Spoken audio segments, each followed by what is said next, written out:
Welcome to Green and Red, Scrappy Politics for Scrappy People, a regular podcast on radical, environmental and anti-capitalist politics, brought to you by Bob Bazanko and Scott Parkin. 3, 2, 1, and we are recording. Welcome to the Silky Smooth Sounds of the Green and Red podcast. Your co-host Scott Parkin in Berkeley, and as always, I'm joined by Bob Bazanko in Ohio today. And today we're excited to be talking. We always love talking about foreign policy on this show. It's one of our, what we feel is one of our wheelhouses.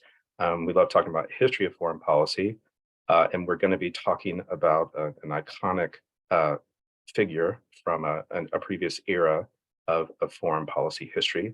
We're going to be talking about Frank Church, who was the last Democratic senator from Idaho, who had started as a Cold War Democrat, but through his career became very opposed to many U.S. foreign policy adventures. He's most known for convening the Church Committee, which investigated the CIA, the FBI, and the National Security Agency. And it's been evoked often recently, including a House committee around the weaponization of the federal government being convened by Representative Jim Jordan. And so to help us do that, we're talking with James Risen, who's a best-selling author and former New York Times reporter, is the Intercept's national security correspondent based in DC. And Jim is a two-time Pulitzer Prize winning journalist when he was reporting for the New York Times. Jim, welcome. And he is also author of The Last Honest Man, the CIA, the FBI, the Mafia, and the Kennedys in One Senator's Fight to Save Democracy. Jim, welcome to the Green and Red podcast. Thanks for having me. Appreciate it. Yep. And maybe just to kind of kick off, why don't you share with us a little bit of why you were interested in writing a book about Senator Frank Church? Sure. I had covered the CIA for many years, especially for the New York Times, and I was covering the agency at the time in 9/11. And if you remember, after 9/11, Dick Cheney, Vice President Dick Cheney, began to criticize the Church Committee very frequently and publicly, arguing that it was the Church Committee that was responsible for 9/11, which is a very weird thing to start saying and to make it part of the Bush administration's narrative after 9/11. But what he was trying to say was that the limits on the ability of the CIA to conduct intelligence had been imposed after the Church Committee, and that was the reason why the CIA and the FBI had failed to find the terrorists or stop the terrorists on 9/11. And it was such a ridiculous claim, but it began to have such a big impact politically in the years after 9/11 that I began to realize I should learn more about what the real history of the Church Committee was. And it got me interested in that. And then a few years later, if you remember, as the war in Iraq went increasingly badly and the abuses of the Bush-Cheney administration became public, there were a lot of new calls for a new Church Committee to investigate Cheney and Bush. And so the whole identity of the Church Committee was revived in the years after 9/11, on both sides. And so I began to realize it was somebody really should do a history of what Frank Church and of the Church Committee. And as Church himself is obviously a huge figure, and we could spend the whole time talking about him, but he's kind of grows up in this political universe where William Borah is really important. If you study this, Borah is kind of one of the giants of the isolationist period, World War I. Right. And so he has kind of that in it, but it seems like, and we're kind of jumping way ahead here, It seems like Vietnam really kind of, in a sense, flipped him to take it to a different level, right? This analysis he had, which was kind of critical already, but it seems like, Vietnam really flipped it. And what was that? Because a lot of senators there, he voted for the Tonkin Gulf resolution. No, he wasn't in the Senate yet, right? Or no, he did vote for it. He was, yeah. But what flips him after that? Yeah, that's a great question. He he was elected for the first time in 1956. He was only 32 years old. And he, as you said, he was a kind of a traditional Cold War Democrat, which at the time in the late 50s, Democrats were they were responding to the McCarthy era of the attacks on Democrats and the red baiting and the witch hunts. And so they tried to be more hawkish than Eisenhower on a lot of issues. But then it was when the Vietnam War began, Church went to Vietnam for the first time as a senator in 1962, and it reminded him of what he had experienced in World War II in China, where he had served as an army intelligence officer, and he had been disgusted by Chiang Kai-shek's corruption and incompetence. And the South Vietnamese regime reminded him of Chiang Kai-shek. And he turned against the war very quickly and became convinced that it was a huge mistake, especially after Johnson escalated the war and turned it into a American ground war. And he became the leading Senate opponent to the war by the mid-60s. And then later in the war, he began sponsoring what became known as the Cooper-Church Amendments, which were attempts to defund the war. But the war continued, and he became deeply frustrated that there didn't seem to be any ability of Congress to stop the war. And he saw it as the rise of a new militaristic empire in the United States. And throughout the period of the 60s and early 70s, he was deeply radicalized. And he came to believe that the United States was on a path to empire, just like the Soviet Union. And he thought that we were not much different from the Soviet Union. And that one of the reasons was the growth of a national security state in the CIA and the FBI and the NSA, and that they had to be reined in. And that's really why he became so interested in conducting the first investigation of the intelligence community. And in his opposition to the war, so there's this link where he opposes the war that leads to the convening of the Church Committee. But in his opposition to the war, was there any sort of moment that he began to realize that covert ops, the intelligence agency, were doing particularly bad things behind the scenes? And I'm thinking about like the Phoenix Project or anything along those lines. It's hard to remember. There was no oversight of the CIA at the time until the Church Committee.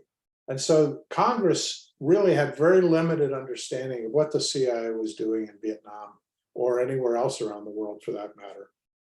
They also had very little understanding of the FBI or the NSA. And so he was limited in what he was doing to basically what the Senate Foreign Relations Committee knew. And there was a whistleblower from the Navy who began to try to, in executive sessions, tell the Senate Foreign Relations Committee that the Gulf of Tonkin incident had been essentially fake. But he was never really privy or understood very much what the CIA was doing. And in fact, one of the interesting moments came when he began the Church Committee. One of the first people he hired for the committee was a staffer who came in, and he hired him on the spot. But he told Church, I don't really know anything about the CIA. And Church told him, that's okay, we will learn together. And so it's hard to remember how little Americans, even in the Congress, understood about the CIA prior to the Church Committee. I think what's striking to me and what makes him so important is that he uses this opposition to Vietnam, which became more common and less, kind of risky, but as a springboard, as an impetus to look at multinational corporations and imperialism and the national security state. which very few people did, and no one to the extent that he did. What is that, just kind of coming from that Idaho upbringing and that sense of, or was there something else to it that made him pretty unique, I think? I think that's one of the most interesting things. I looked a lot at the Bora's influence on him. I think it's been overstated over the years. In fact, I found evidence that he knew about Bora's corruption, and that part of he always invoked Bora's name. Yeah. But I think part of that was just campaign rhetoric, because he knew it would sell well in Idaho. But there was something about Bora and about the Mountain West that was deeply skeptical of American overseas interventions. And so I think there was some strain of that, but it was also, I think he was kind of at the vanguard of the change in the Democratic Party, where, the Democrats had been very hawkish on the Cold War and in response to Republican attacks. But that began to change for a lot of people in the party by the late 1960s. And I think he was one of the first to go through that. And he had this aversion to corporate power that really was something that he picked up, I think, in Idaho. One of the first things that he did in Congress was to oppose, he had a major confrontation with the Idaho Power Company, which wanted to build privately controlled dams on the rivers in Idaho for hydroelectric power. And he was pushing a public dam that would be funded by the federal government. And that was the most bitter knockdown, drag out fight that he had in Idaho for years.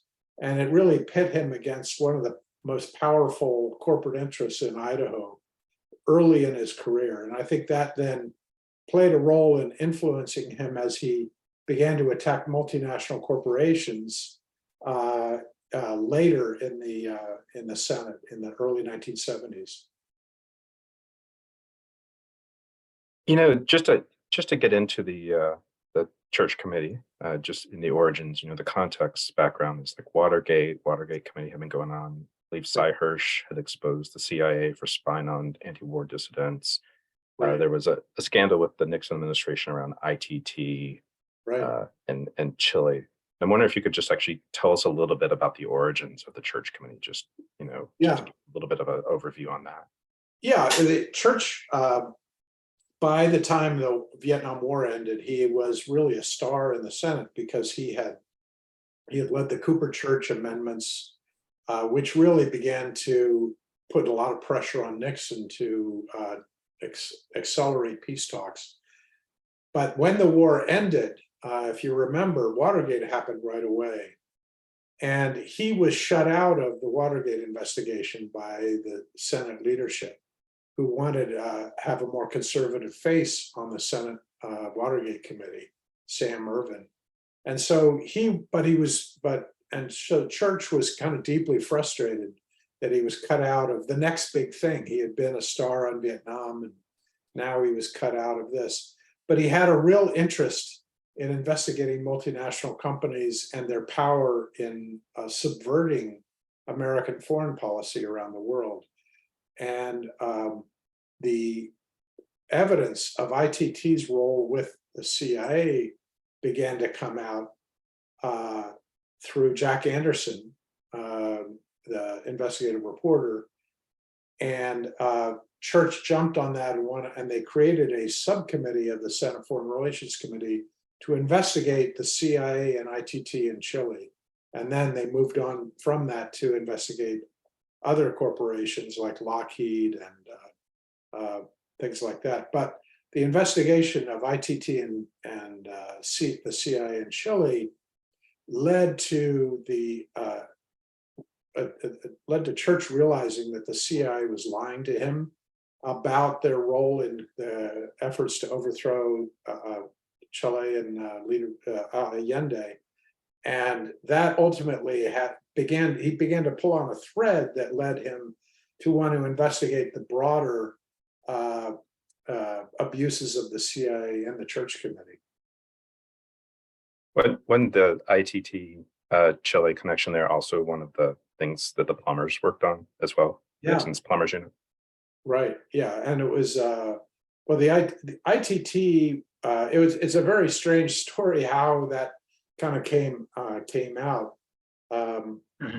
Whistleblower went to Fulbright, the chairman of the Senate Foreign Relations Committee, with a bunch of documents showing that ITT was working with the CIA, and when the Pentagon Papers came out, Fulbright had been sitting on the Pentagon Papers also for about 2 years.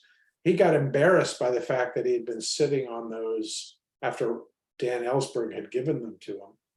And he then decided he shouldn't sit on this ITT CIA documents anymore. He'd been sitting on it for a couple of years also. And so he leaked them to Jack Anderson, who then published it. And then Church jumped on it and got this subcommittee created. And it was specifically to investigate the CIA and ITT's connection. But what he didn't realize at the time was the ITT connection was just the tip of the iceberg of what the CIA was doing in Chile, and that there was a huge covert action that the CIA was trying to hide from him. And that led to him to push for the prosecution of Richard Helms, the CIA director, for perjury to Congress. And that was really the precursor to the Church Committee. You know, the impression I get from reading your book was kind of, because I remember the Church Committee, and I think people can't, now we have everything right is immediately there, CNN, social media, everything else. Like, this was a big deal, a huge deal, right? Somebody's investigating this stuff. And I guess as I was reading this, what struck me, and maybe I misinterpreted, was that I thought that there would be far more intense pressure against him. But in fact, it looks like the thing was kind of actually flowed fairly well. You had Mansfield, who was more or less supportive. You had Republicans, John Tower, which really kind of, if anything, struck me. It was like, whoa, Tower was actually fairly accommodating. So what accounted for that? There was this like kind of consensus, I think. Yeah, it's really, that to me was very surprising as I researched it. And I think it was a different time. Part of it was because Watergate had just happened. Yeah. War in Vietnam had just ended. Americans were disgusted by what had happened in Vietnam. They were disgusted by Watergate. They lost trust. And so it was really kind of a progressive moment in the mid-1970s that the Church Committee captured. And you got to remember that in 1974, the year before the Church Committee, the Democrats had a landslide victory in the midterm elections. They had 60 seats in the Senate and I think 294 in the House. Veto proof. Yeah. They had overwhelming majorities. And Jerry Ford was president. Nixon had resigned in August of 1974, just a few months before the Church Committee. And Ford had come in, he'd never been elected either to vice president or president. And he was really back on his heels. And so when the Cy Hirsch published this huge story in December 1974, revealing the extent of CIA's domestic spying operations, there were suddenly calls from all over Capitol Hill for investigations. And there was the whole new, what became known as the Watergate class of Congress, new young reformers who wanted to change, and they wanted to push beyond Watergate.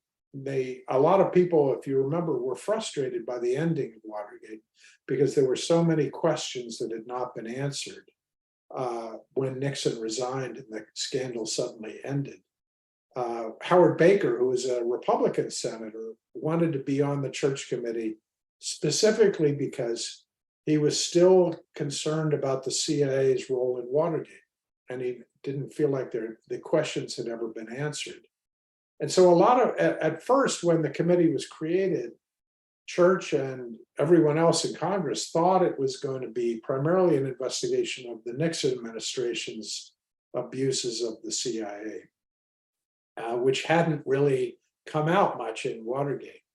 But it was very quickly they began to realize that the abuses by the CIA went back decades, and it wasn't just the Nixon administration.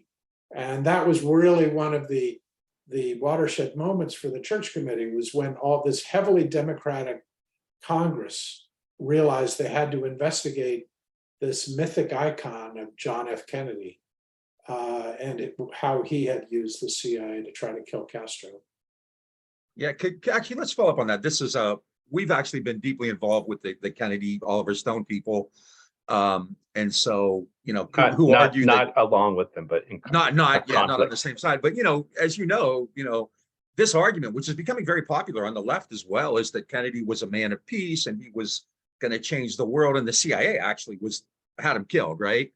And in reading your account, which jives with every document I've ever seen too, I mean, that clearly wasn't the case. What was Church's relationship with Kennedy when he was alive? And then, how did Church go about investigating Kennedy?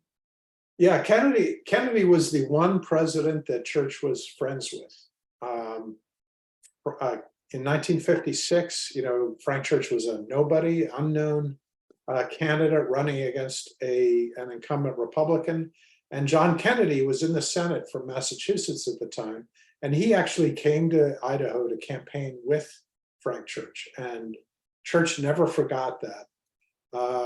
And they became friends when they were in the Senate. And then in 1960, and then the major other figure in the Democratic Party at the time, of course, was Lyndon Johnson, who was the Senate Majority Leader. And Church had a very volatile relationship with Johnson. Johnson at first hated him and then loved him, but he got the full Johnson treatment of, the love-hate. But by 1960, Church decided he had to support Kennedy for president, going against his own Senate Majority Leader. And that was vindicated by Kennedy's victory. But then in 1962, Church went to Vietnam for the first time, as I said, and really began to turn against the war. At first, and because Kennedy was still president, he was very reluctant to be very public in his opposition while Kennedy was still president. But he worked with the Kennedy White House, McGeorge Bundy and other people there, to begin to come out and give speeches attacking the Diem regime in South Vietnam without attacking American policy. And it was a real balancing act for Church. And when Kennedy was killed and Johnson came in and began to escalate the war, he felt much more liberated to attack the war and attack the way in which it was being prosecuted. I think he was guilty in a lot of ways of what a lot of Democrats were, which was falling in love with John Kennedy. He fell for the charisma. His wife was besotted by Kennedy, and that he saw himself really as part of Camelot, and that made it very difficult for him later during the Church Committee. And it left him open to criticism for pulling his punches on Kennedy and on the Kennedy record with the CIA. I don't think he really did at the end. He did allow a full and aggressive investigation of it, but it left him open to criticism. And I think the entire left has been that same way for generations since. They want to believe that John Kennedy was a better man than he really was. I think the truth is, I don't think Kennedy had made a decision on what to do in Vietnam.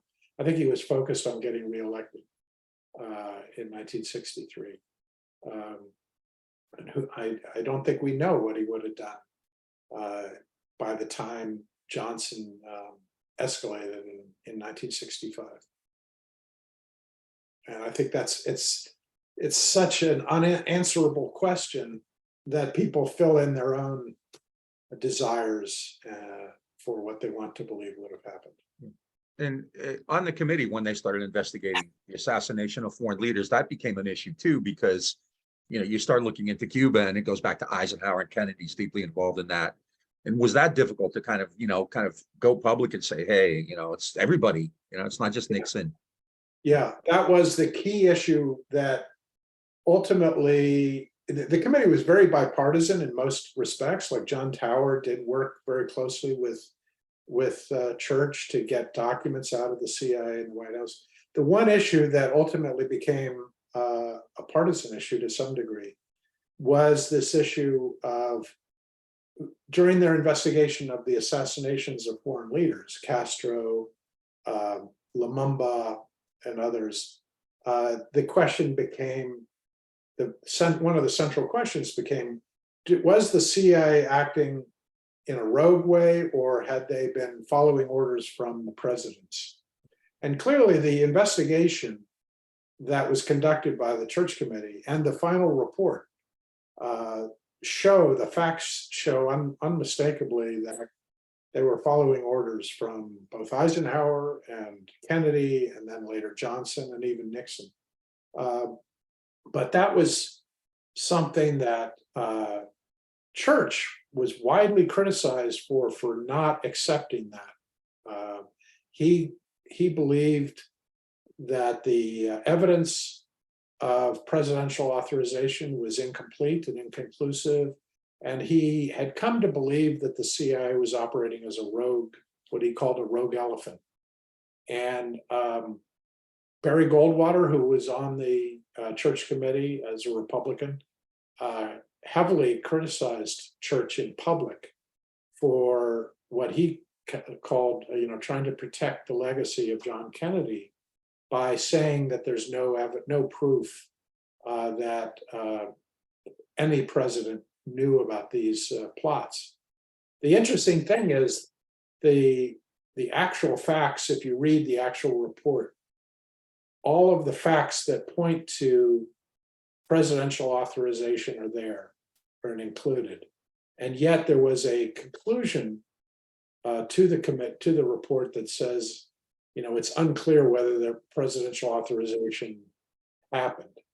And I talked to Fritz Schwartz, who was the chief counsel of the committee, and he still claims today that he wrote that conclusion without Church's interference, but it did reflect Church's view.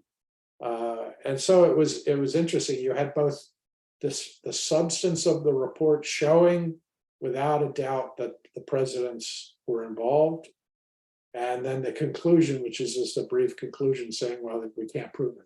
And so they had it both ways. Folks, you're listening to Jim Risen, former reporter with the New York Times, national correspondent for The Intercept, and author of The Last Honest Man, which is a biography of Frank Church. You're listening to the Green and Red podcast. One question I have is, this is we're talking about the CIA and the FBI, and these are entrenched bureaucracies within Washington. And I, reading your book, there's a backlash to the Church Committee, and I'm wondering if you could actually talk a little bit about some of the backlash that they faced. Sure. Yeah, one of the CIA many of the established powers in the CIA and the intelligence community really opposed the creation of the Church Committee. But ultimately, Ford, who had just been come into office as president, realized he had to go along with it, even though Dick Cheney, who was the deputy chief of White House chief of staff, deeply opposed the creation of the Church Committee. And oddly, the new CIA director, a man named Colby, was actually very willing to go along and cooperate with Frank Church. He had a long history at the CIA. and had been involved with the Phoenix program, the infamous assassination program in Vietnam. But he was also very Catholic, and I think he refused to ever say this, but if you read his memoirs and what he said privately, I think there was a sense of guilt that he had for being involved in an agency so filled with abuses. And he secretly cooperated much more with Frank Church than the Ford White House knew. But he was an outlier. The rest of the CIA establishment, which kind of coalesced around former director Richard Helms, was adamantly opposed to the Church Committee, and they fought it at every turn. And by the winter of 1975, when the Church Committee was about to complete its work, a CIA station chief in Athens, Richard Welch, was assassinated by Greek terrorists. And without any evidence, the Ford White House and the CIA tried to blame the Church Committee for Welch's assassination. And they launched a major campaign to try to prove that the reason that Welch was assassinated was because of all the disclosures by the Church Committee, which was totally false. At about the same time, Ford fired Colby as CIA director because he had been too cooperative with the Church Committee, and nominated George H.W. Bush to be the new CIA director. And if you remember, Bush was not yet known as president of the United States. He had previously been the head of the Republican National Committee during Watergate, and so he was seen as a Republican apologist and a toady. And the test of Frank Church's power and status versus the CIA really came in Bush's confirmation battle, which happened just as the Church Committee was wrapping up its work. Church opposed Bush as the replacement for Colby because he said publicly, "You just fired Colby simply because he was cooperating with Congress. And now you're trying to impose a man who wants to take us back to the time period when there was no congressional investigations or public disclosures." And it was the Welch murder that the CIA and the White House used to exploit in Congress to get Bush through his confirmation battle over Frank Church's objections. And that really was a key moment in George Bush's political career. So that was the backlash really began, and for decades after that, the CIA and Republicans claimed that the Church Committee had killed Richard Welch. And it was this giant lie that had stained the reputation of the Church Committee. And what I found in the book was the deputy station chief of the CIA in Athens at the time. I interviewed him. He'd never talked about this before.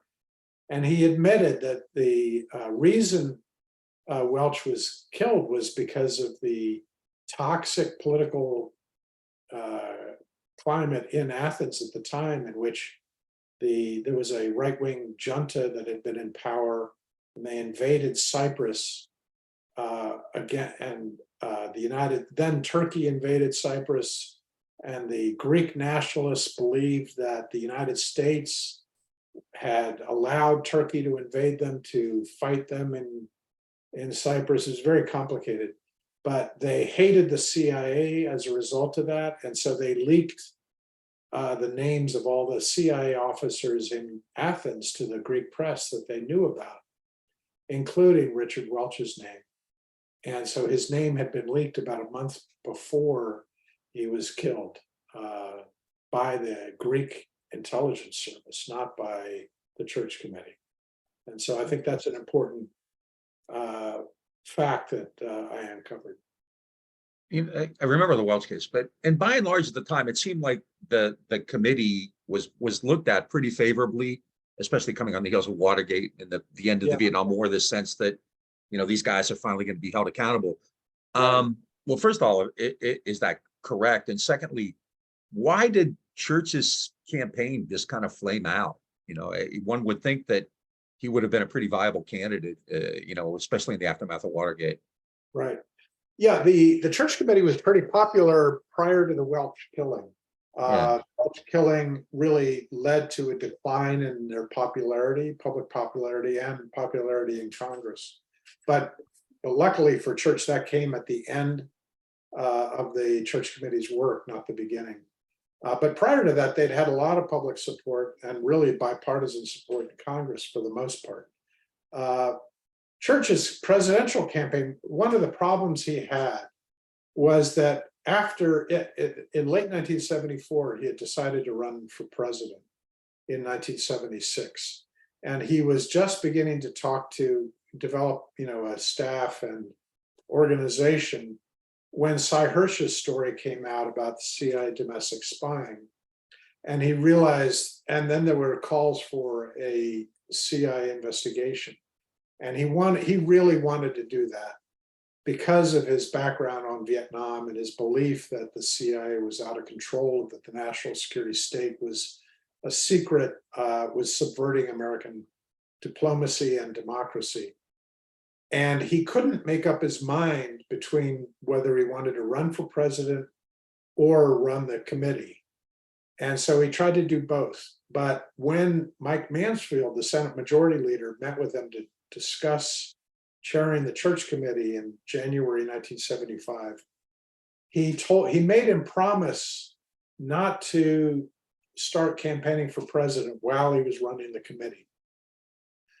And Mansfield and a lot of other people thought that by agreeing to that promise, that Church had agreed not to run for president in 1976. Church saw that promise as meaning, I'm not going to announce for president until after the committee's work is done. And so in his mind, he abided by that agreement by not announcing for president until March 1976. And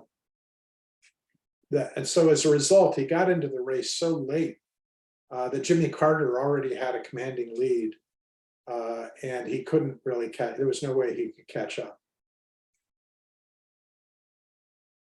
One last question I have on the committee, and then I have some other kind of non-committee questions. I think you called the Church Committee the most important congressional investigation in modern American history, and I'm wondering if you could just talk a little bit about what did the committee lead to? There was a report. There had never been oversight prior to the Church Committee. What is some of the lasting effects of the Church Committee? The things that Dick Cheney, criticized in the early 2000s. Yeah, the Church Committee, as I said, there was no congressional oversight prior to that. So immediately after the Church Committee finished its work, the Senate voted to create the Senate Select Committee on Permanent Select Committee on Intelligence. The House then created the House Intelligence Committee about a year later. Those were really the two watershed moments because they created permanent intelligence oversight for the very first time. Then the Congress passed the Foreign Intelligence Surveillance Act, which for the very first time created rules and laws governing national security related eavesdropping and wiretapping on Americans. FISA is a very famous law in the last few years, thanks to Donald Trump, but it's deeply flawed, and it's been weakened over the years. But it's still there was no law whatsoever prior to the enactment of FISA after the Church Committee. Another law that was passed as a result of Church's investigations of ITT and the CIA and Lockheed was the enactment of the Foreign Corrupt Practices Act, which for the first time banned foreign bribery by American companies to foreign leaders. And then there were a whole series of new executive orders and administrative changes that imposed bans on the assassinations of foreign leaders and a lot of other limits on intelligence operations and also on FBI operations. So it was really the reform of the intelligence community all took place within a few years after the Church Committee. And that's why Cheney was still so angry 25 years later. Yes, speaking to that, because there was this kind of awareness now of the CIA and journalists and other politicians will talk about it. And then in the 80s, you have, kind of, I keep thinking of the Central America conflicts when, media reported that the CIA was conducting these clandestine activities to supply the Contras and so on. But Reagan kind of just pushed through and ignored that. And more or less in retrospect has gotten away with it. I mean, what kind of ended that anger or that hostility or that open, kind of attitude toward CIA activities? Because it does seem like it changed in the like a decade or two after the Church Committee. I think what in the CIA after the Church Committee had a real deep schism, a division within its culture, which is still, I think it's still there. And that was the division between Helms and Colby. Colby had cooperated with the Church Committee and been fired for it. Helms had been prosecuted for perjury and been investigated and was proclaimed as the hero of the CIA by most of the CIA rank and file. And so that divide really dominated the CIA for the next few decades culturally, even though those two men were gone. And it's still never really been resolved. Even though we now have permanent intelligence oversight, there is still this deep split within the intelligence community between the desire to conduct aggressive operations that are abusive and those who want to follow more of the rule of law. And that is a tension that hasn't gone away. It's a tension that Cheney captured after 9/11. And it's still there today. It's one of the scarier aspects of the CIA's is that there is still that power deep within it to go off on its own in ways that we wouldn't want. I want to go back just for a second to JFK, because the Oliver Stone crowd, the assassination conspiracy theorists, like to invoke the Church Committee on the Kennedy assassination as well and use that as evidence, which it makes no sense to me, but at any rate, but what kind of, I know, the Church Committee was looking into that, what was their role in, any kind of investigation of the JFK assassination? Well, the primary investigation that they did, or one of the early important investigations, as I said earlier, was looking at the Kennedy and the CIA role in trying to kill Castro, working with the mafia to try to kill. Sure. The whole way in which that played out convinced a lot of people who were looking into it, both on the Church Committee and later, that the coincidences were so powerful that maybe there was some connection to the Kennedy assassination. That, if you look at it, there are a lot of weird circumstantial connections. And so the Church Committee had a subcommittee, which was Gary Hart and Richard Schweikert, that wanted to look at the intelligence community's involvement in the investigation of the Kennedy assassination. And so they looked at what the CIA knew and what it shared or didn't share with the Warren Commission. And they found that there was a lot of evidence that the CIA had about Lee Harvey Oswald, about his meetings with Soviets and the Cubans in Mexico, that they hadn't been fully, hadn't divulged to the Warren Commission. That is very different from saying there's a connection between the Kennedy assassination and the CIA's plots to kill Castro. And so one of the problems I think that came in the last few decades was that there had been a natural, almost a human nature by the CIA and the FBI to not go public with what they knew about Lee Harvey Oswald prior to the assassination. It was very embarrassing. It could have led to a lot of firings and reprimands of people in both agencies. And so they kept it hidden pretty much for generations. But that opened them up to conspiracy theories. And so this natural inclination not to admit that you screwed up led people to think, fill in the blanks and come up with conspiracy theories. One of the weirdest coincidences is that the CIA, after their alliance with the mafia to kill Castro didn't work, they were still trying other means to try to kill him, and they were trying to meet with other exiles who were close to Castro who might help.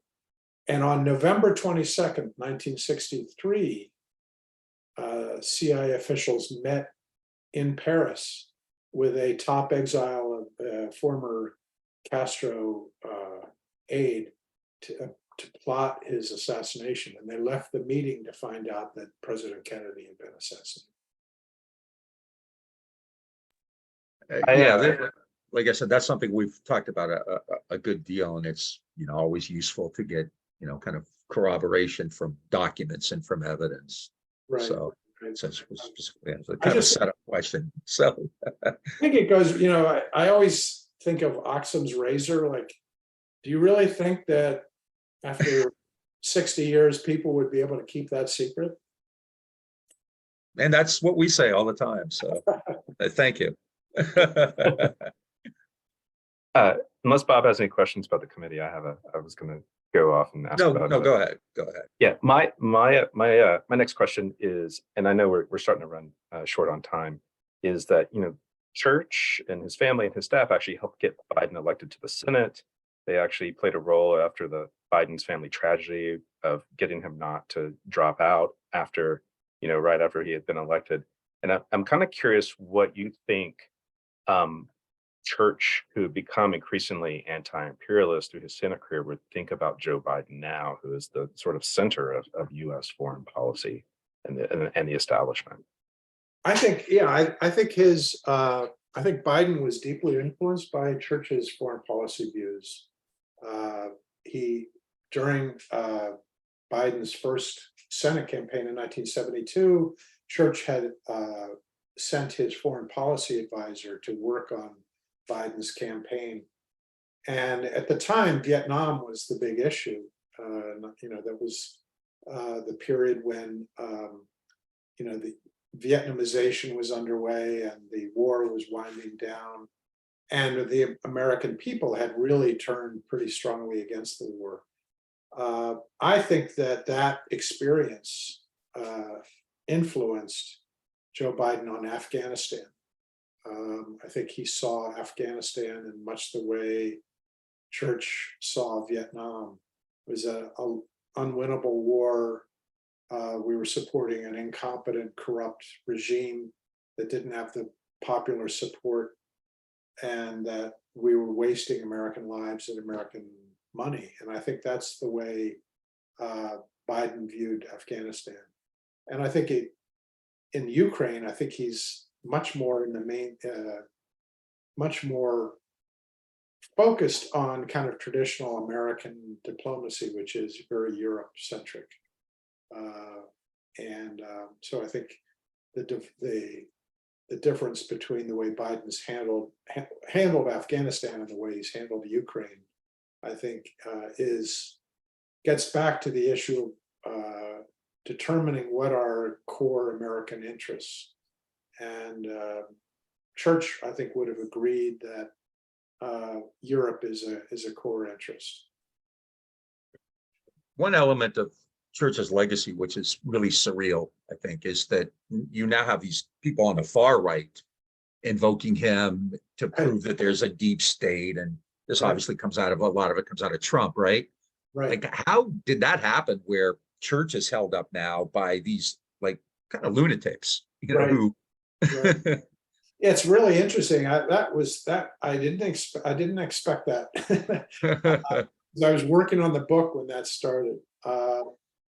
You know, as I said, Dick Cheney he had been Deputy White House Chief of Staff during the Ford administration, and he fought the Church Committee. Then as Vice President, he fought the Church Committee. And the entire narrative in the Republican Party up until a few years ago was the Church was a villain, that the Church Committee had destroyed American intelligence. And we have to go back the other way and unleash the intelligence community. And then Donald Trump comes in and he sees himself as a victim of the intelligence community. And all the other Republicans fall into line suddenly. It's as if they don't remember what they said 5 or 10 years ago. It's pure amnesia. And so now they are all saying that the CIA is woke, as part of a woke deep state trying to victimize conservatives, not just Trump, but everybody. And that they need a new, that this Jim Jordan's weaponization committee in the House is the new Church Committee, which is a ridiculous statement because they're really not, they haven't done anything except try to say that Hunter Biden is bad. So they've kind of descended into real madness in the Republican Party, and it's difficult to really parse out any coherent thoughts from them about this stuff. Yeah, I just have a couple, you know, before I ask you the kind of the bigger, you know, meaning questions. One is kind of more specific to journalism today. And you know, we're living in a time, Daniel Ellsberg just passed away and got a lot of well-deserved praise for incredible life. Yet many of the same people praising Ellsberg won't say a word about Assange or will actually condemn him. Just, you know, wondered what you thought of kind of the state of whistleblowers, the state of investigative journalism, the way we you know, just kind of look at things and the way we either trust or mistrust people, you know, in politics and in the media. Right. I think the problem for whistleblowers over the last, you know, couple decades, really, it started in the Bush administration when they began the crackdown on leaks. And then Obama continued that crackdown in ways that surprised and disappointed his supporters. And then Trump tried to do it on steroids. And so it became very difficult for normal government workers to, or normal people in the government to just reveal things to the press that they thought were going wrong. And so we developed instead a new category, I think, of whistleblowers who recognize that it's so dangerous now to blow a whistle on anything that you might as well really do it big. And so we have these people who are they become mass whistleblowers, like Edward Snowden or Chelsea Manning, who they realize that if I'm going to go, I'm going to go big. And I think that's a direct result a direct result of the crackdown on leaks.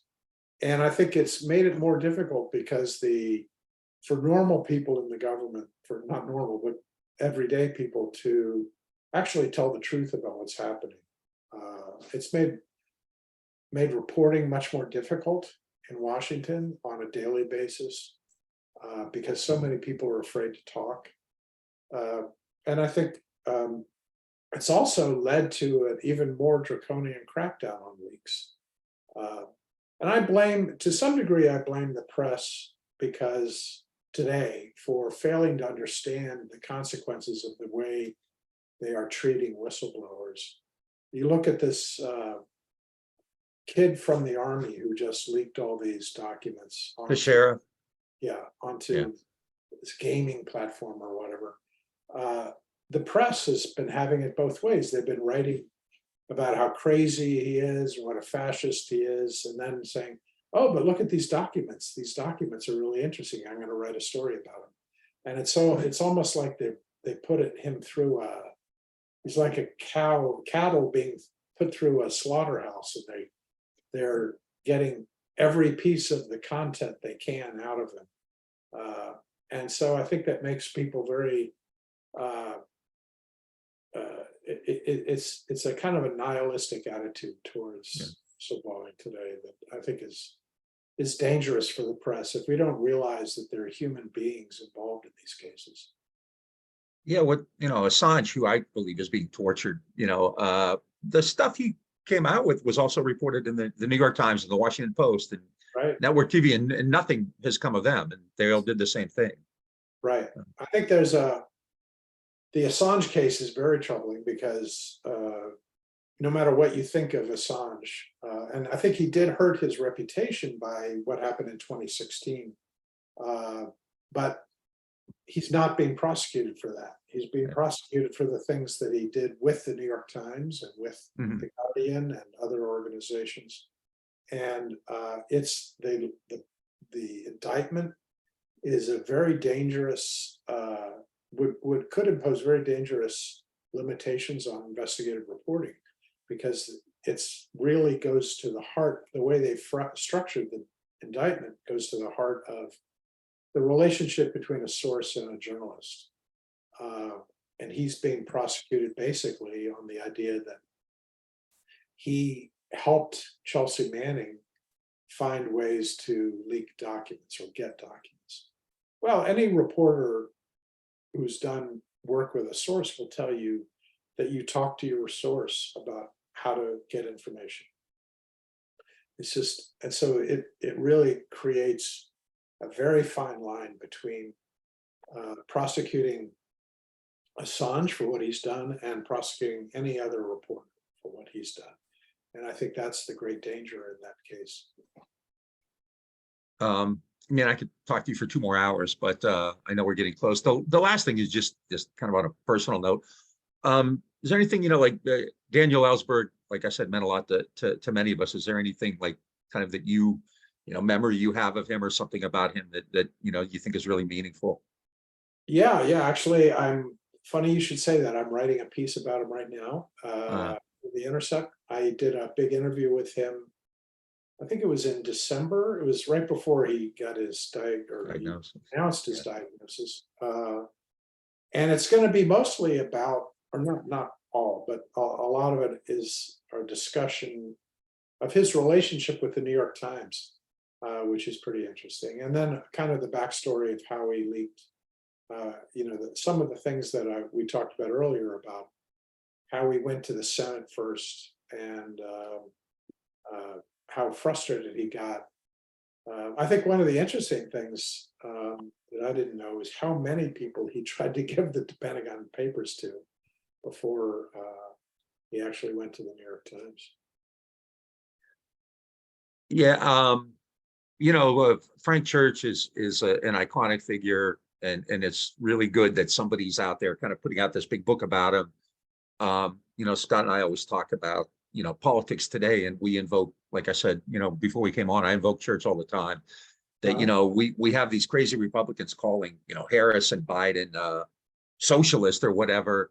Right. When it and back in the day you had legit progressive politicians who talked about these issues like imperialism and anti-war positions and privacy and surveillance. And so to get this story out there about Church is really critical and important. And I've always appreciated your work. I think I think of the great journalists like I.F. Stone and Cy Hirsch, and I would include the stuff you've done in that. So we really appreciate talking with us. And Hope to do it again because this is important stuff. So Thanks. really, I appreciate it. Yeah, much thanks for coming on. Folks, we've been talking with Jim Risen, former reporter for the New York Times, current reporter, national security correspondent for The Intercept, best-selling author of The Last Honest Man, a biography of Frank Churck. You've been listening to Green and Red Podcast. You can check us out at greenandredpodcast.org. And we appreciate all that y'all do. And we'll talk to you again soon. Thanks. Thanks very much. thank you.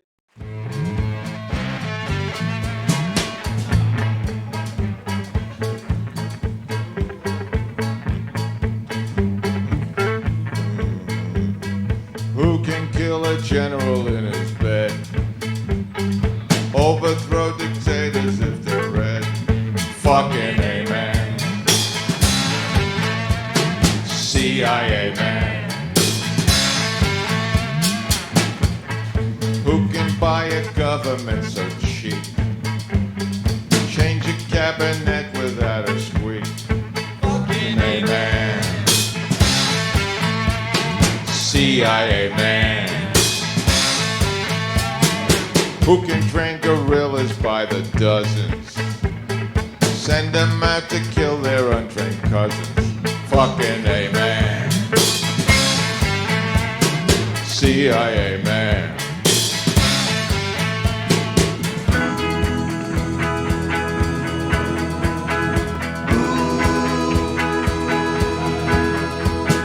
Who can get a budget that's so great? Who will be the 51st state? Who has got the secret of service? The one that makes the other service nervous. Fucking amen. CIA man.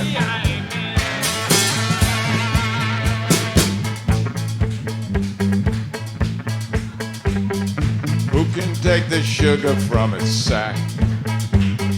Pour in LSD and put it back. Fucking amen. CIA man.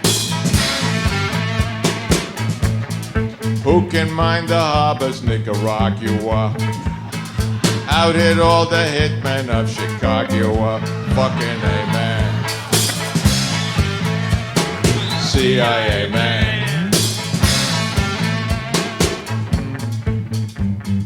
Who can be so overtly covert? Sometimes even covertly overt. Fucking amen.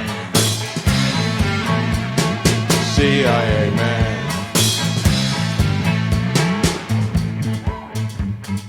Who's the agency well known to God?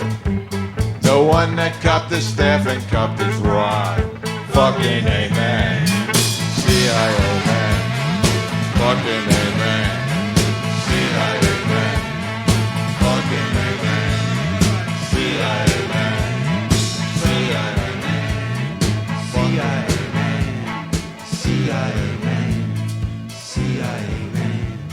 CIA man. CIA man. CIA man.